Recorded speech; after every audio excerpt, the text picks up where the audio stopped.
Nós estamos diante, né, agora do estudo de pares ordenados e nós temos aqui o conceito. Chamamos de pares ordenados o agrupamento de dois números quaisquer, onde a ordem desses são respeitados.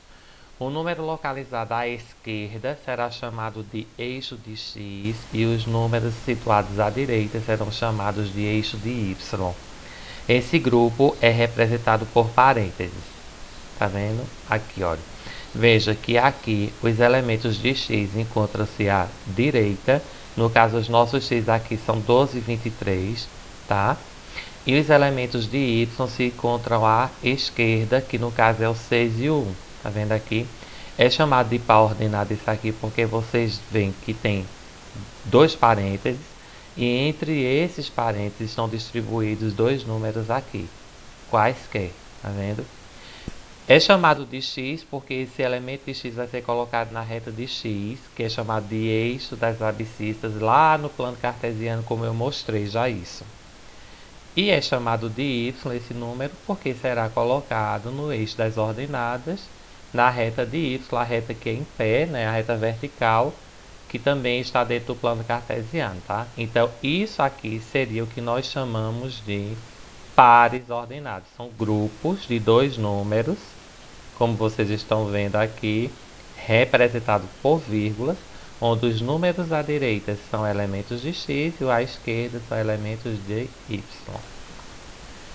Plano cartesiano, vamos ver o que é isso. Mais uma vez, é o espaço geométrico formado por duas retas perpendiculares. É chamado de retas perpendiculares porque é uma reta que ela se cruza em forma de cruz, tá? Formando com isso quatro espaços chamados de quadrantes. Esses espaços, que são determinados por essas retas, nós nomeamos de quadrante porque são espaços quadrados que cada elemento desses vai representar, tá? Essas retas são denominadas de reta x, que é chamado eixo das abscissas, que é a reta de x, a reta horizontal, aquela que está deitada, e eixo de y, eixo das ordenadas, cujo posicionamento dessa reta se dá em reta x na horizontal e reta y na vertical, tá certo? Então, como nós vimos ontem também. E aqui está a visualização, né, do plano cartesiano. Veja que nós falamos em quadrantes. Quadrantes são esses espaços aqui, olha. Eu tenho um espaço quadrangular aqui, que é o primeiro, o segundo, o terceiro e o quarto.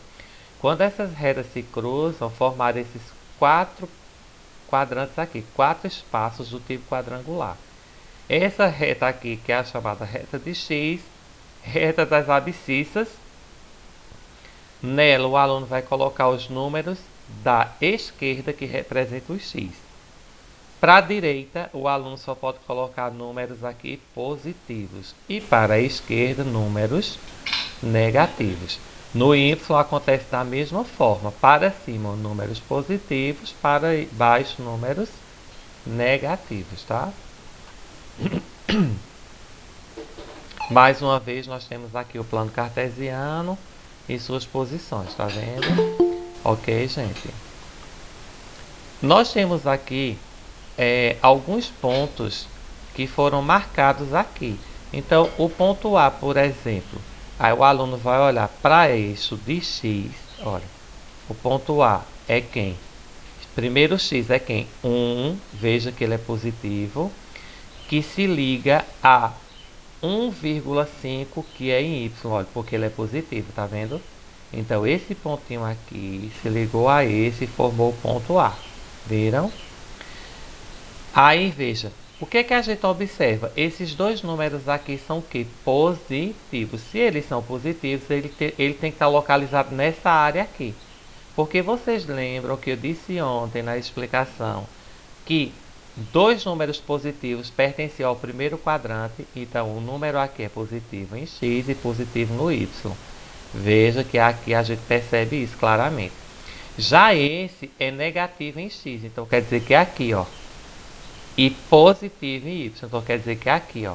Então esse ponto C está marcado aqui, que está localizado no segundo quadrante. Por que segundo quadrante? Porque o primeiro é negativo e o segundo é positivo. o H. O ponto H, como a gente pode observar, está aqui situado no mais 2. Veja, em cima da reta. Tá vendo que foi marcado em cima da reta? Quando isso acontece é porque o 2 foi comparado a 0. Veja, o 2 está no x, então no outro número, o y, obrigatoriamente tem que ser 0.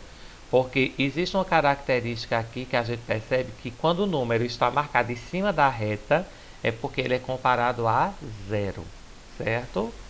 Assim como acontece no B. Veja, o 0 foi no x, então eu vou marcar 2,5 na reta de y, ó, em cima da reta, na parte positiva. Por quê? Porque ele foi comparado a 0 de x, certo, gente? E aí estão mostrados, né, alguns pontos bastante importantes desse trabalho de hoje, ok? Até mais.